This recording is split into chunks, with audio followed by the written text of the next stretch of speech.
আসসালামু আলাইকুম ওয়া রাহমাতুল্লাহি ওয়া বারাকাতুহু। আলহামদুলিল্লাহ ওয়াসসালাতু ওয়াসসালামু আলা রাসূলিল্লাহ নবীল করিম ওয়া আলা আলিহি ওয়া সাহাবি আজমাইন। আরেকটি বিষয় নিয়ে আজকে আলোচনা করব। সে বিষয়টা হচ্ছে এই যে কুরবানি কার উপরে ওয়াজিব।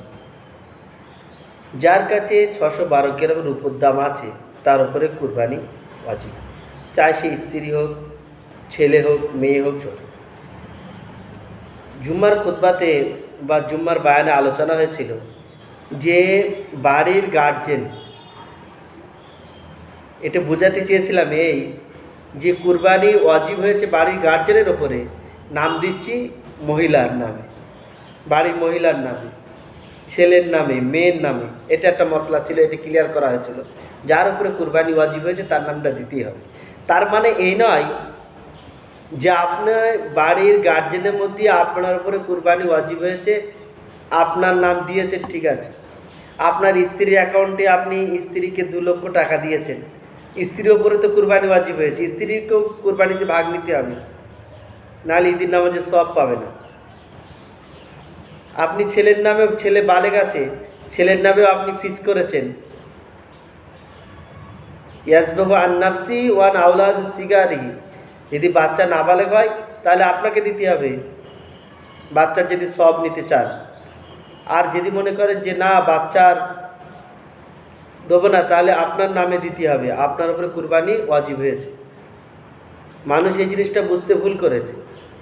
আমি প্রথমেই বলেছিলাম যে যার কাছে 612 গ্রাম রূপোর দাম আছে তার উপরে কুরবানি ওয়াজিব। মেয়ে হোক, ছেলে হোক, বউ হোক, মা হোক, বাপ হোক, সে খাটুক বা নাই খাটুক, তার অ্যাকাউন্টে তাকে আপনি মালিক বানিয়ে দিয়েছেন, সে 2 লক্ষ টাকার মালিক, তার অ্যাকাউন্টে আছে, তার উপরে কুরবানি ওয়াজিব। আমি তো এটা এই বোঝাতে চেয়েছি মশলাটায় যে যার উপরে কুরবানি ওয়াজিব তার নামটা দেয় না বান্দা, তার নামের জায়গায় তার স্ত্রীর নাম, তার বাপের নাম, তার মায়ের নাম, তার ছেলের নাম দেয়। আমি এটা বোঝাতে চেয়েছি। আমি তো প্রথম কথাই মোড়া মেরে দিয়েছি যে 612 গ্রাম রূপোর দাম যার কাছে থাকবে তার উপরে কুরবানি ওয়াজিব।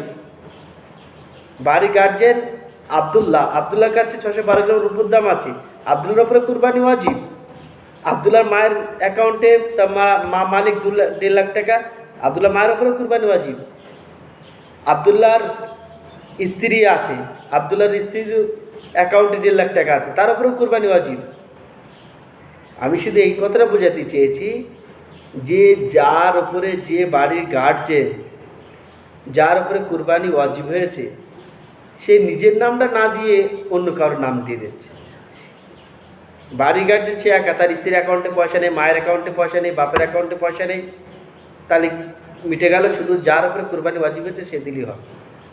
আর কুরবানি আবদুল্লাহর ওপরে, আমি আবদুল্লাহ আমার উপরে হয়েছে, আমার নাম দিতে হবে। আমার স্ত্রীর অ্যাকাউন্টে 1.5 লাখ টাকা আছে, স্ত্রীকেও দিতে হবে। বাপের অ্যাকাউন্টে 1 লাখ টাকা আছে, বাপকেও দিতে হবে, বাপ কামাক বা না কামাক। মায়ের অ্যাকাউন্টে পয়সা আছে, মাকেও দিতে হবে, কেন মা মালিক হয়েছে। কথাটা বোঝেন? যে মালিক হবে এতটা পয়সার, তার উপরে কুরবানি ওয়াজিব।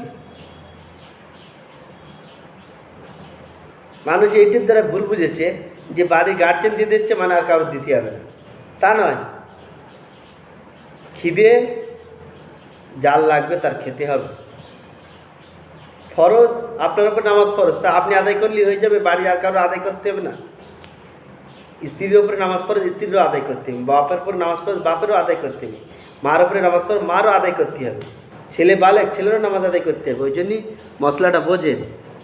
কথাটা বলতে চেয়েছি যে 612 গ্রাম রূপো যার কাছে আছে, এর দাম যার কাছে আছে, তার উপরে কুরবানি ওয়াজিব। এর বাড়ির 10 জন মানুষের মধ্যে একজনই গার্জেন, যে খাটে সেই মালিক, আর কারোর কাছে পয়সা নেই, তাহলে তার একটা নাম দিলে তার নামেই দিতে হবে। আর যদি এ তো গার্জেন, এর উপরে ওয়াজিব হয়েছে, কিন্তু এর স্ত্রীর অ্যাকাউন্টে পয়সা আছে, স্ত্রী মালিক, বাপ মালিক, ছেলে মালিক, তো ওদের নামেও দিতে হবে, ওদেরও কোরবানিতে হিস্সা নিতে হবে, নাহলে তারা নামাজের সব পাবে না। আল্লাহ তাআলা আমাদের সকলকে বোঝার তৌফিক দান করুন বলুন আমিন।